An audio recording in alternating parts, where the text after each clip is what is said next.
Hello नमस्कार, स्वागत है आप सबका आपके अपने उत्कर्ष यूट्यूब चैनल पर। और मैं हूं आपका होस्ट दोस्त नरेंद्र चौधरी। राजस्थान के अंदर पटवार की वैकेंसी आने के बाद में सोशल मीडिया के माध्यम से बहुत सारे कमेंट्स आ रहे थे। यहां पर सेक्शन योग्यता को लेकर के आ रहे थे, तैयारी कैसे करें इसको लेकर के आ सकते, फॉर्म कैसे फिल करना है सर, यदि फॉर्म में कुछ गलतियां होगी तो कैसे आगे कोई समस्या का समाधान हो सकता है कि नहीं हो सकता। ऐसे बहुत सारे कमेंट्स आप लोगों के यहाँ पे आ रहे थे और उन्हीं में से एक आ रहा था कि सर एग्जाम तो नजदीक आ गए सर, 75 दिन बचे और इन 75 दिन के अंदर तैयारी कैसे करें, क्या पढ़ें और कैसे पढ़ें। तो भैया ये तो नहीं कह सकते कि सर 75 दिन बचे हैं और समय हमारे पास कम है। हाँ, दिन 75 बचे हैं ये तो कह सकते नहीं, ये नहीं कह सकते कि हमारे पास कम समय है। मैं ऐसा बिल्कुल नहीं कह सकता। क्यों नहीं कह सकता, इन बातों की चर्चा आज के सेशन में करने वाले हैं। तो चलो करते हैं अपने आज के सेशन की शुरुआत। जी हाँ, यदि हम बात करें राजस्थान के अंदर पटवारी वैकेंसी की बात करें तो ये पटवारी की वैकेंसी जो है ना, ये सबको पता है कि ये सीटी ग्रेजुएशन के बेस के ऊपर है। हाँ या ना भैया, सीटी ग्रेजुएशन के बेस के ऊपर है। और सीटी ग्रेजुएशन को तो जिन बच्चों ने पास कर लिया है वही तो आपके इस पटवारी का फॉर्म भर सकता है। और इस सीटी ग्रेजुएशन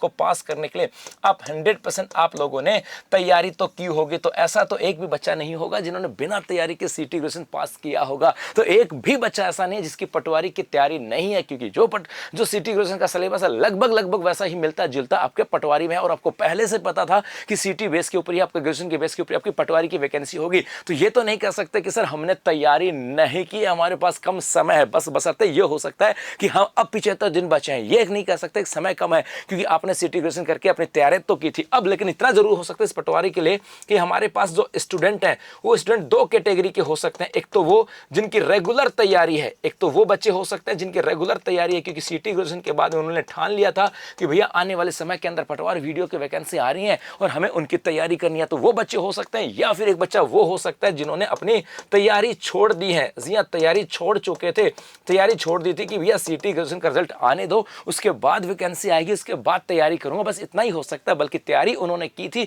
अब उनके पास समय बचा है 75 दिन का। तो जो बच्चे रेगुलर तैयारी कर रहे हैं उनके लिए तो कोई इशू है ही नहीं। जिनकी रेगुलर तैयारी है उनको तो कुछ नहीं करना। अगले 75 दिन के अंदर आपको अपनी प्लानिंग और बनानी है।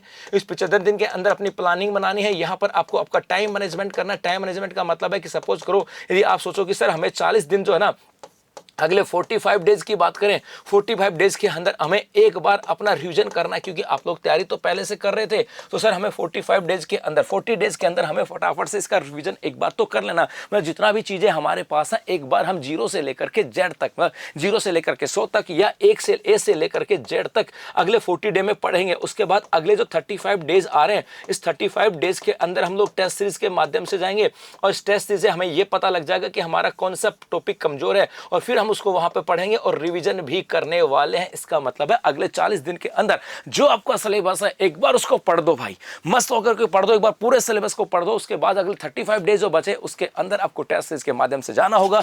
टेस्ट से टेस्ट देते समय आपके अंदर नया कॉन्फिडेंस बूस्ट हो जाएगा और उसके साथ साथ जहां पर लगे कि किसी टॉपिक में कमजोर हो तो आपके पास अगले 35 दिन है उस टॉपिक को कवर करने में। लेकिन जो बच्चे तैयारी छोड़ दी है उनकी बात करें, अब उनको यहां से अब किसी ना अपना एक टारगेट तो सेट करना होगा, टारगेट समय सेट करना होगा। टाइम जो है इस टाइम तो देना ही होगा, टाइम तो देना ही होगा, इसमें तो कोई राय नहीं है, टाइम तो देना ही होगा। और फटाफट से अब आपको अगले 40 दिन के अंदर सिलेबस तो करना होगा।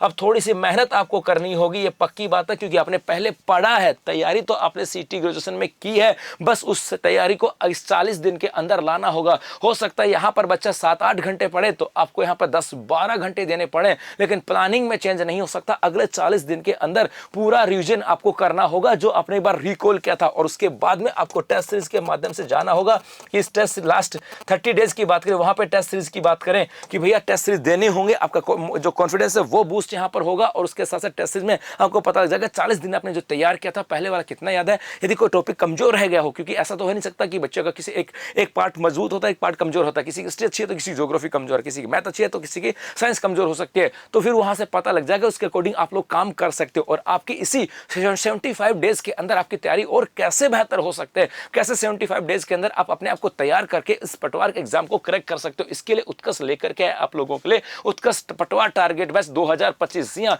1 मार्च से आपका उत्कर्ष का टारगेट बैच स्टार्ट हो रहा है जोधपुर के अंदर offline batch.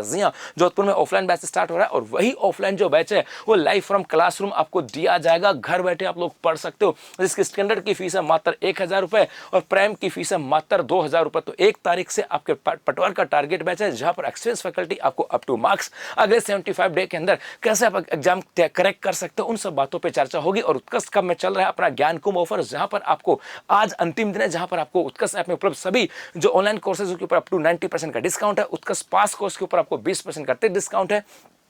Coupon code apply करने पर इसका टेस्ट सीरीज के ऊपर भी आपका अप टू 90% का डिस्काउंट है। तो अभी के लिए बस इतना सा, धन्यवाद।